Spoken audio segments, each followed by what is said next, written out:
All right, everybody, welcome to another edition of Locked On Avalanche with Shaggy Von Doom. I am Chris Maselli. We're part of the Locked On Podcast Network, your team every day. On today's episode, we don't know what the cover of EA NHL 23 will look like, but we know who is going to be on it.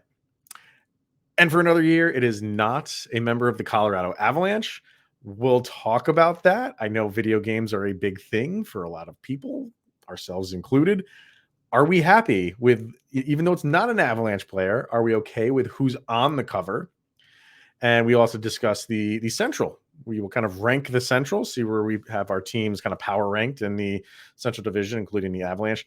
And our good buddy Nick asked us to do, that's why I'm wearing a Star Wars hoodie for today's episode.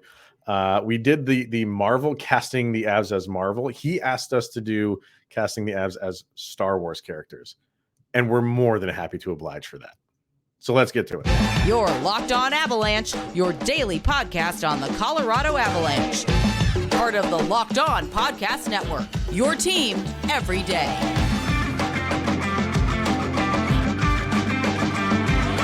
And just for the record, we will be casting Jar Jar Binks because you have to. How can you not? He's everybody's favorite.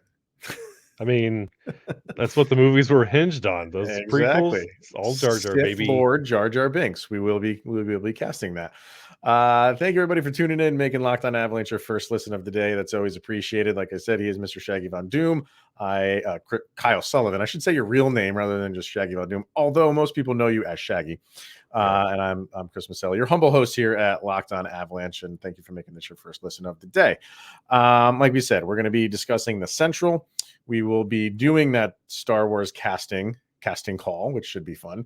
But we're going to start today. Well, before we start today, I got to throw out the socials. Obviously, follow us on social media, LOPN_Avalanche on Twitter, Locked On Avalanche Instagram. Questions, comments, concerns, opinions, lockedonavalanche@gmail.com.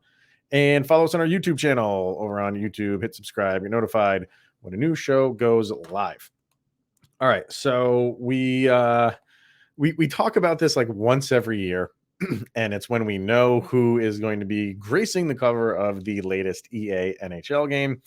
And it's kind of just becoming a comedy right now that we've gone so long and we have not had an Avalanche player. Wasn't Joe Sakic on it years ago, if I'm not mistaken? Let me go I want to back. say he was the replacement for Heatley in 03. You in 04, but you would be correct in that. Yes. So that's it. I think Forsberg was in 01. Forsberg was 98. 98. But no Patrick Waugh. No, you know what I mean? Like that's what you had. So the last one has been Joe Sakic On an alternate call. What happened there? Why was that? The Heatley car crash. Oh, really? Yeah, they took him off the cover. Oh, okay. So that was for NHL 2004. Mm-hmm. So that was the last time. And I really thought, I always think, the Avs have a good chance to do it when you have superstars like Nathan McKinnon on your team. Mm-hmm. And now Cale Makar just, taking ownership of so many fan bases right now. Even if you're not a fan of the Avalanche, you root for Cale Makar. And that was evident at the All-Star break. People were cheering him at the All-Star break. And that was in Vegas. Mm-hmm. So I really thought this year, with all of everything that he did, all the awards that he had, winning the Stanley Cup, I kind of thought this was maybe like a no-brainer. In addition to him being very popular with hockey fans and video game fans would probably flock to that to see him on the cover. And that's not the case. It's not the case. It's a very interesting cover. I like what they've done. They're having two players. They're having Trevor Zegras of Anaheim and Sarah Nurse from Team Canada, which I think that's cool. I think that's very cool to have, you follow women's hockey more than anybody that I know, and it's huge. There you go. You got the Butte shirt on. It's getting bigger and bigger and bigger. So to include them in it, I think is kind of a no-brainer. I have no problem with her being on it. That's great. Do I kind of have a problem with Zegras being on it? Yeah, I do, man. I do. I think it's too early for him to be on it. I think he will be. I should say, if he wasn't going to be on it this year, and you gave me a list of like young upcoming stars, he would definitely be on that top of the list. But I just think there's some other guys out there that are more deserving today than him. But I want to get your take on, because you love this. You're a Zegras fan, and I'm not saying I'm not. He's a very entertaining player. I think he's great for the league, but to throw him on a video game at this stage in his career, little premature, if you ask me. I think I'm bracing myself because I know what the YouTube comment section is about to be like. Mm-hmm. Don't come after me. I think EA Sports nailed this cover. Mm-hmm. If you are nothing you said about Cale Makar is wrong. He is a very likable individual. If EA Sports wants to move copies of the game off their shelf, there is no better personality in the game than Trevor Zegras. The same fact that PK Subban graced NHL 19. Like, that was his Predators run. Like, he was not tearing up anything in the league at that time. He was a personality. Same with Austin Matthews. It's why he keeps getting the cover. It's a personality. It's not getting the cover of the game does not mean it's not your pat on the back. It's not your extension of the heart. It's not your extension of the Norris. Like, and this goes to all EA Sports games. Even MLB The Show, like Shohei Ohtani, he's not really leading in stats. He's just incredible for what he does. Right. Yeah. So but you're wanting to sell the game. But you think that Zegras is above guys like Cale Makar right now? In personality, and like when you say Zegras, you automatically think that surfer dude mentality, that goal coming in with the Grogu around his neck, and that in his interview, like calling out Butchagras and like during his interview saying, "Hey buddy, I know you." He's got that Letterkenny vibe. Like he's one of the guys. Like when you see all the clips and everything he does, like working at Chipotle for NHL like Jersey Day, like everything he does, it's one of those things you're just like, oh, what's he up to now? It's the Subban effect. Like if Subban is on ESPN, you're like, okay, let me see what he's up to. When he hosted the pandemic game show, everybody tuned in because you know of the personality. It's the same thing with Zegras. So when you see him on the cover, you're like, oh, that's cool. That's really cool. I don't know, man. Like I feel like, winning sells just as much as a personality does. People flock to winners. And I keep going back to the Golden State Warriors. You know what I mean? Like nobody outside of the fan base that has always followed Golden State really cares about that. Nobody cared about them before they started winning. And now you see those jerseys everywhere. And when you go to a Colorado Avalanche game outside of Denver, those fans, if it's on a road game, you see Cale Makar jerseys everywhere, more than any other player on the team. He is the hot commodity for the Avalanche, and you see all these power rankings for players, no matter their position. He's 2 or 3 right now. Connor McDavid's always going to be number 1. And then you can argue who's number 2. He's no lower than 3 in any power ranking. He's that popular. And I'm not trying to take away from Zegras. I think, like I said, he's an exciting player. But and I'm not just sitting here on Cale Makar. I have a list of guys who I think deserve it right now before Zegras. Why does Igor Shesterkin not get a nod for this? If we're going for young guys, why not him? Why not even Vasilevsky? He hasn't been on it. Why not Jack Hughes of the Devils? Like there's even Kaprizov from the Wild, which I know that's sacrilegious to say that in an Avalanche show, but dude can play. I think all of those guys I would give it to this year over Zegras. The Colorado Avalanche just defeated the Tampa Bay Lightning, who were going for a 3-peat. Do you know how many Tampa Bay Lightning members have graced the cover? I can tell you. 0. None. Not it. We Ever? had. It's been Or Austin Matthews, Ovechkin, Austin Matthews again, PK Subban, McDavid, Tarasenko. Then you got there's Jonathan Stamkos. Taves, Bergeron, Martin Brodeur. Claude Giroux, and then there's Stamkos on 12. 10 years ago. Right. Yeah. So they're not patting the back of the award winners or the incredible teams. If you No. look at like the Austin Matthews, the Ovechkins, the PK Subans, like you lose this argument with Connor McDavid, but you're going for that personality. Like you're gonna put Connor McDavid on a cover. Like you just and then have to. You just have to. and putting Zegras on there in that, like the picture that dropped today, like they're outside, they have palm trees behind them, they're on ice. He's in that orange, like the reverse Mighty Ducks logo that everybody knows. Like they know what they're doing. Like you see that on the shelves, you're like, oh, this looks cool. Like if we put Cale Makar or Nathan McKinnon up there, you're like, oh, I know they won something, but it's probably that stock photo of them. Like it doesn't translate the Cale. same. I disagree with you with Cale. He is the hot player right now. He really, and if Zegras never makes that pass behind the net, which I think was to Sonny Milano, if I'm not mistaken. It was, I don't think we're here right now. Genuinely. You are absolutely correct. So that's what's selling. That's what they're banking on selling. And that was one of the best plays of the year. But so we're going off of one play, maybe two, if you want to say that move that he had in the All-Star break on the Average Joe's, which was awesome.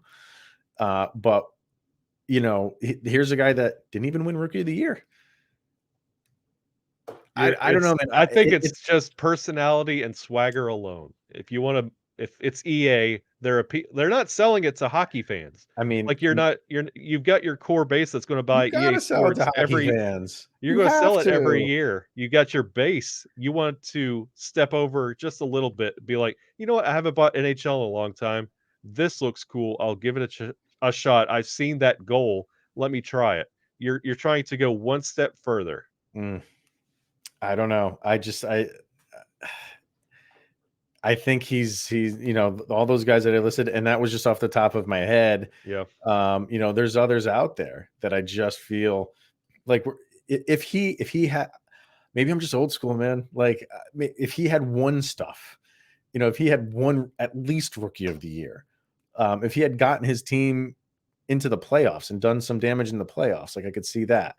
But because he had, two ESPN top 10 moments, we're running with that.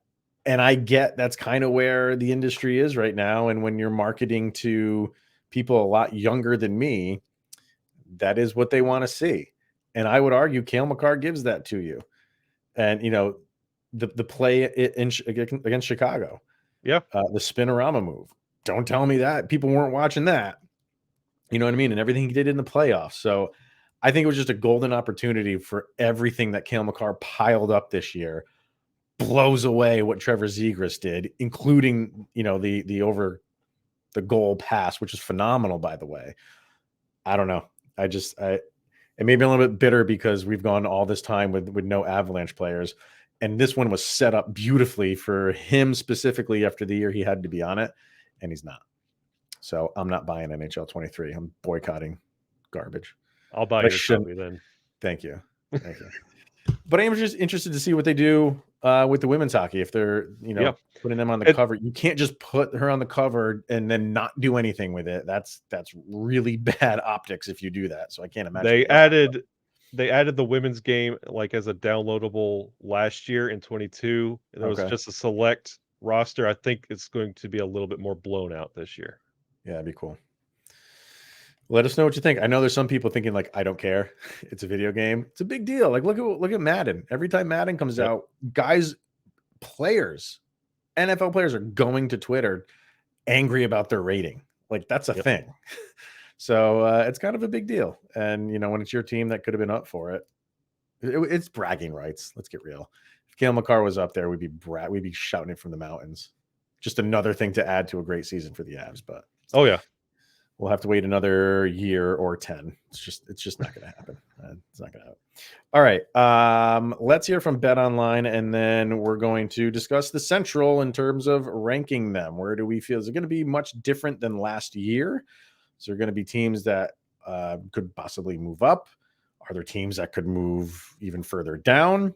We'll rank them. So, but first, betonline.net. It's the fastest and easiest way to check in on all of your betting needs. Find all your favorite sports and events at the #1 online source for odds, lines, and games. Maybe you can even guess for next year who's going to be on the cover of EA NHL. Maybe that'd be you a can. good bet. Yeah. Right now, who's it going to be next year? Shane Wright. Ooh, let's see. I mean, if we're going young and it's Seattle, hey man, that's a good one. No, yeah, he's on Seattle. Find reviews and news of every league, including Major League Baseball, NFL, NBA, the NHL, esports, even golf, and of course, those good old combat sports. BetOnline continues to be the top online resource for every sporting wagering information, from live in-game betting and scores to podcasts. They have you covered. So head to BetOnline today, or use your mobile device to learn more about the action happening around your favorite league. It's betonline.net, where the game starts. So the Central, what do we think? Is it when you're looking at the all the divisions, where do you think it ranks overall? You think I don't think it's the toughest. But I don't think it's the worst. I'm kind of looking at the Pacific right now and I think just, teams like San Jose, even Anaheim and Seattle just drag that division down. I think Vegas will be doing the same. And Vegas is not, we don't think, anything is possible. Maybe when Eichel gets, more acclimated there, maybe they'll be a little bit better, but you never know. So I think the Pacific could be the weakest division. So I think the Central maybe is above them by a little bit. Yeah. But we are second. The Central is the second to worst division going into 2022-23. Like it's going to be extremely top heavy. Yeah. You might have some company up there that might make it interesting, like last year in the first couple weeks where there's a little bit of where the race doesn't really matter, and you look at the standings, you're like, oh, they have to make up a little bit of ground, right? And the Avalanche pull away. And like I'm saying, how those teams in the Pacific drag that down. Same goes for the Central. When you have Chicago and Arizona, them alone, they could finish 1 and 2 at the bottom of the standings for this upcoming season. So yeah, that doesn't really. I mean, it helps the Avalanche when you're playing those two teams a handful of times throughout the year. Not saying you're going to sweep them. You're going to lose one every once in a while, but doesn't help that division. So what do you think? I mean, obviously, do you have the Avs at #1 still? Do you think there's any team that can unseat them going into the season? No. I don't see Minnesota being built to unseat the Avalanche. Definitely not Nashville. St. Louis is exactly what they have been ever since they won the Cup. And I feel like the Avalanche have surpassed what that level is.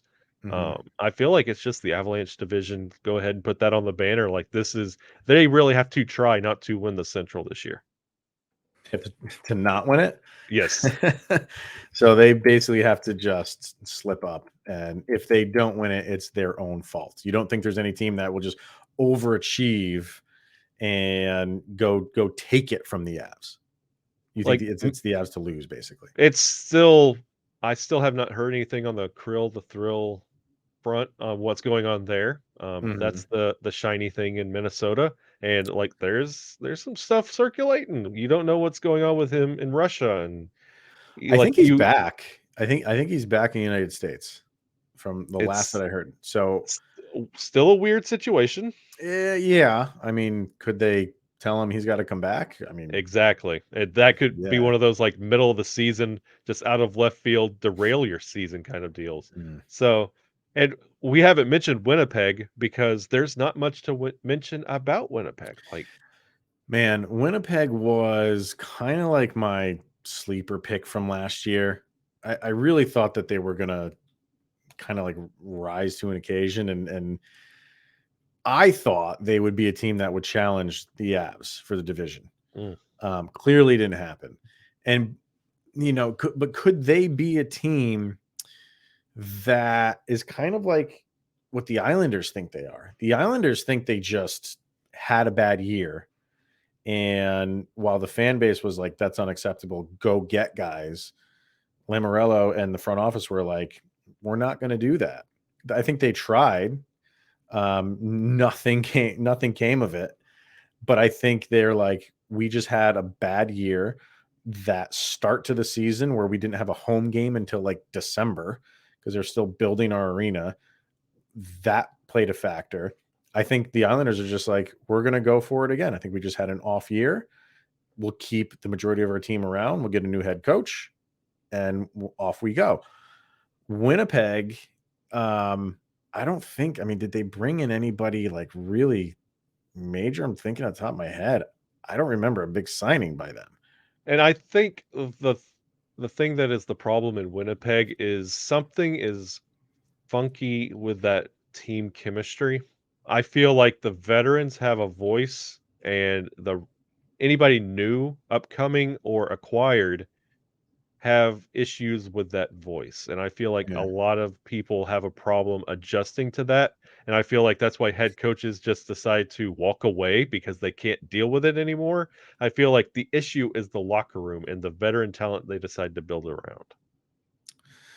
Yeah. I mean, I think they'll have a better season, but I don't feel like they're going to really press the Avs or anybody towards the top of the division. And I think, this is between the Avs and the Blues.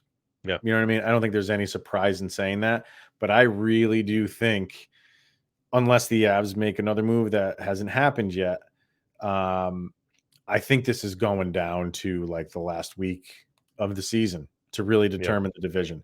I don't think the Avs are going to run away with this. Not because they don't have a good team, but I think them and St. Louis are really neck and neck. I really think like they both have very good teams. And it wouldn't surprise me if it's the Blues in first place, like heading into like the last month of the season, and the Avs have to play a great month to take the division if they want it. And they do that. I think they kind of overtake them late in the season. See, I have that feeling about Minnesota. I feel like they're lying there kind of quiet and dangerous. And I feel like they are also going to make a move at the trade deadline, like we mentioned with our crossover with Locked On Blackhawks. I feel like it might be that Taze type move to push them a little bit farther. I kind of like how the mild, I will not give them credit and call them by their correct name. Mhm. But like I like how Minnesota is putting that team together. They're not there yet, but I feel like St. Louis is still got to figure out what they're doing with the goalie position. It's not Bennington, and you lost It was your too backup so. plan. Yeah. So they still have to figure that out. The defense isn't there.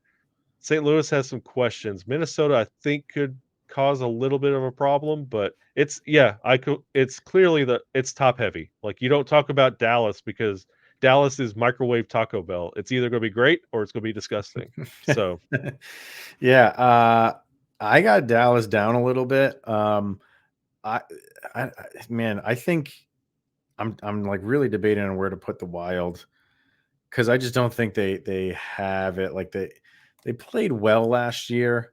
I don't know. I just feel like they fade a little bit. I kind of like what Nashville has done in the offseason. I do. I think they are Nashville could be interesting. yes, Nashville could be a sneaky good team. And they have all the tools. They have a fantastic goalie. They have really good defense. They can score. They have a great top line. Say what you want about Matt Duchene. He had a career year last year. You got Peter Forsberg, who always kills the Avalanche. Like they're going to be, I think, a force to be reckoned with, if you ask me. Yeah, I could see Nashville like with Philip Forsberg and they made some key signings And I don't feel like they're done yet. Another team that could also hit the trade deadline. And I could see them being like this year's Montreal or Edmonton, making it really, really far that nobody anticipated just because of the grit and core alone of that team. And just to be clear, you're talking about Montreal a couple years ago making the Stanley Cup. Oh yeah, no, Not yeah, last year. last year's team, yeah. And I do want to get what you think. Like, I think that Chicago could finish below Arizona. Yes, I think Chicago is that bad. I feel like the 15 fans that are going to show up to the Yotes games are going to make that environment kind of fun, and Arizona's going to kind of like the new digs. So I feel like Chicago is the bottom, Arizona right above that. There's nothing on their shoulders. They can just go out and play loose and try different things, and I think they'll win some games because of that, because there's zero pressure on them. Terrible goalie situation. I think probably the worst in the league in Arizona. That's going to be their one issue. And if you do get rid of Chychrun, that clearly doesn't help the situation. Nope. So, but I think with Chicago, no matter how good or bad you are, there's always pressure being a Chicago Blackhawk. Yep. You know what I mean? Even if you're not expected to do anything, which they are not this year, that fan base will let you, if you suck, that fan base will remind you every day how bad you suck. Yep. And it's going to be a long season for them. So because of that might just play into their mind, and they just might just be losing games just because they're in their own heads, because we're the Chicago Blackhawks. We're not supposed to lose this much, and they will. So, but they do. We'll see. All right. Last thing to get to, like we said, our good buddy Nick wanted us to cast some Avalanche players as Star Wars characters, because we've done this with the Marvel characters. We've done it with the Marvel characters like 3 years in a row. We've never done it with Star Wars. And I think, was it you or somebody else that we should actually do Harry Potter as well? I think somebody had said it. I think that might have been the sheriff as well. Was that I think him? he might have mentioned that to me. So we're going Star Wars with this one. We got a handful to get to. So why wait? And we're going right off the top. We're going with Mr. Star Wars. We're going with Luke Skywalker. Now, the interesting thing here is, and really with all these guys, it could be, well, not a couple of them, but especially Luke, like which iteration of Luke do you have? Could be early Luke, could be Jedi Luke, where he's badass. But who'd you go with? Luke Skywalker is Nathan McKinnon. Really? So you're going like later in life Luke, where he's a full-fledged Jedi. Yep. And he's come in, he's learned the way. I mean, he's one of the OGs, and he's a stellar guy, like the best in the universe. So he's Luke. He was kind of a hothead early on, and now he's calmed down a little bit. He's learned the ways of the Force, and he's had opportunities to go to the dark side many times. I like it. See, I went with young Luke, like a New Hope Luke, and because of that, I'm going with Bo Byram. Ooh, like pretty raw, green, very green, but the future is bright. So because of that, I got to go Bo Byram, because he is a Jedi in training basically at this stage in his career. So that's what I'm going with. I like that. I like it. We'll go with Han. Who we got for Han? Mikko Rantanen. Really? Why is that? He doesn't fit like the Landy, the Nate, the Cale. Mikko is just, he's that goofy, kind of slides in. He's Harrison Ford. Really? See, because of that, for Han Solo, I went Gabe Landeskog. Interesting. Yeah, like he just is always up front. He just seems like he's got it all together, but he kind of doesn't. At least Han doesn't. But he just has that that confidence about him. Han Solo has that in spades, and that's Gabe Landeskog. He's got the look. He's the driver of the Millennium Falcon. Landy is the driver of the Colorado Avalanche. So that's where I'm going with that. I dig it. I dig it. Right. We got to go to Vader. He's one of 2 dark side people that we have.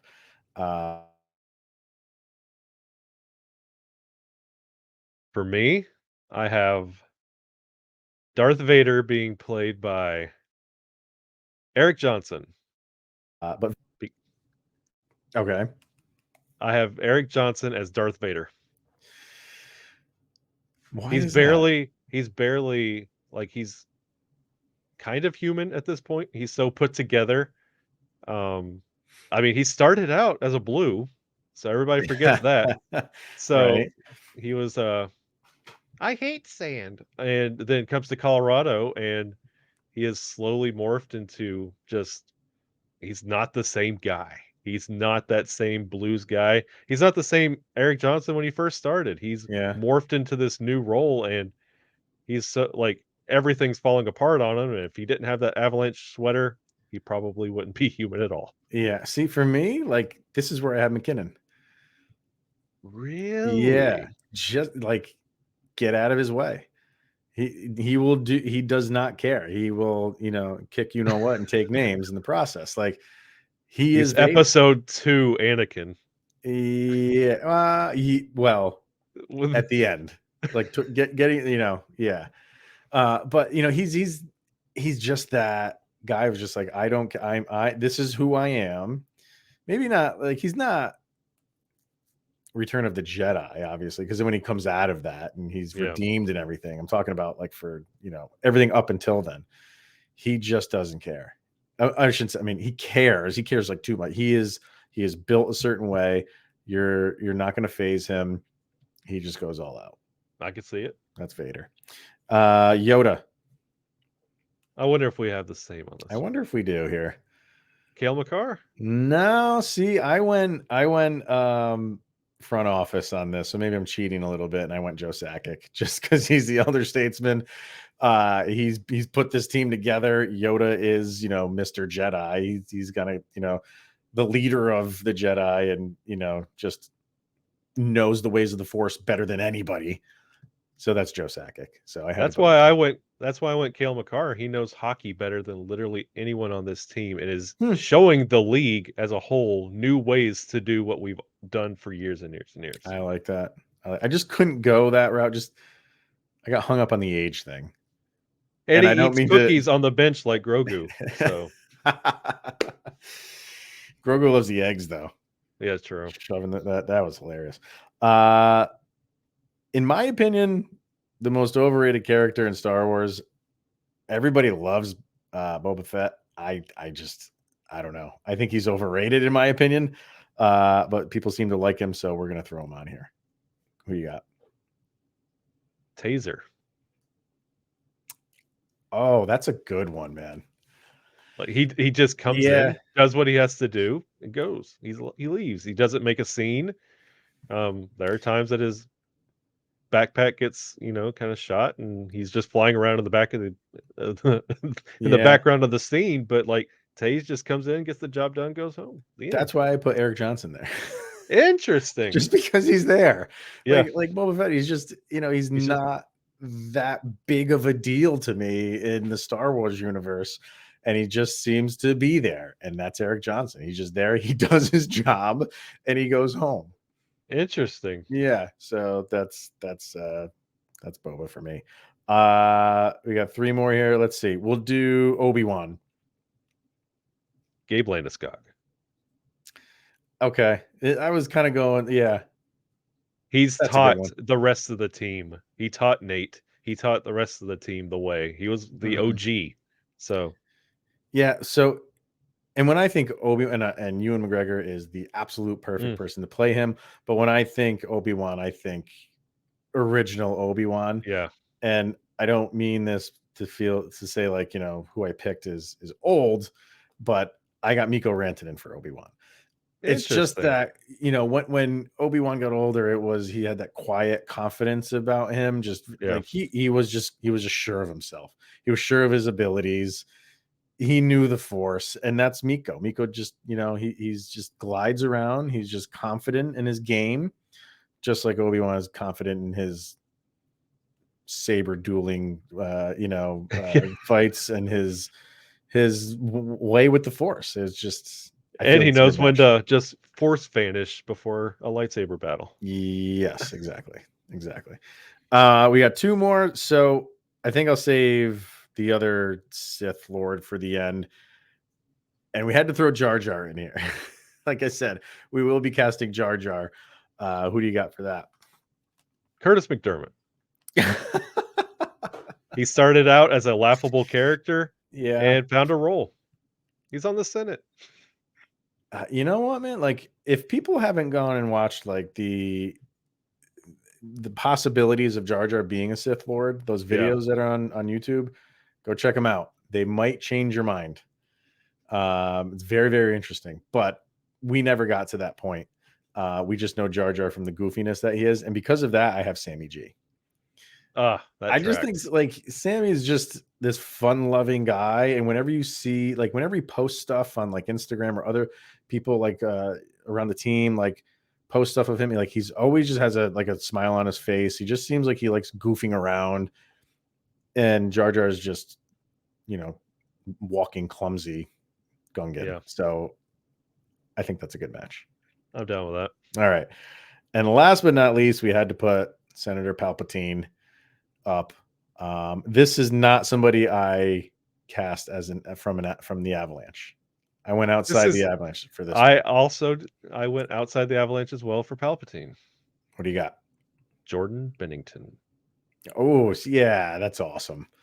I was trying to think like who is like the arch nemesis player wise, and I just couldn't think. I don't know. That never came to me, but I don't know why it didn't. But that's a good one for me. I was going to put the Vegas Golden Knights, but I zeroed in on Kelly McCrimmon. The GM. So he just you root for guys like Darth Vader. Oddly enough, he's just one of those guys that both sides love him. You don't like Palpatine. He's always doing things behind the scenes, sneaky, trying to bend the rules. That's Kelly McCrimmon. Apparently is a part of all 9 movies. So yeah, I mean he's driving the ship it's kind of genius what he's doing. Like he really is like manipulating everything that's happened over all 9 movies. But you hate him for that. So do it. Kelly, yeah. Power. But if you're a Star Wars fan and you want to comment away, let us know. Even if you want to throw out some characters, I mean, we could have gone on forever with the Star Wars characters that exist. But if there's some character that we didn't have that you think an Avs player would cast that role accordingly, let us know in the comments. I don't know. Maybe we'll do Harry Potter before the regular season starts, but we had to get the Star Wars one in for Nick. So I'm waiting.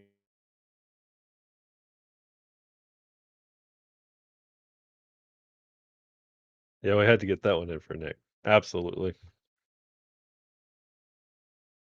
Do you hear me? Here we go. There we go. There we go. Back. Wow, that's twice we Neo stopped in to visit today. I don't know why. Or how dare you speak ill of the EA Sports cover? Yeah, right. That's what it is. All right, everybody. That's going to wrap it up for today. We will be back tomorrow with anything that's new and updated in Avalanche land. Until then, thank you for making this your first listen of the day. And check back tomorrow. We are Locked On Avalanche, part of the Locked On Podcast Network. He is Mr. Shaggy Von Doom, Kyle Sullivan. I am Chris Maselli. This, like I said, is the Locked On Avalanche podcast. We'll see you guys tomorrow.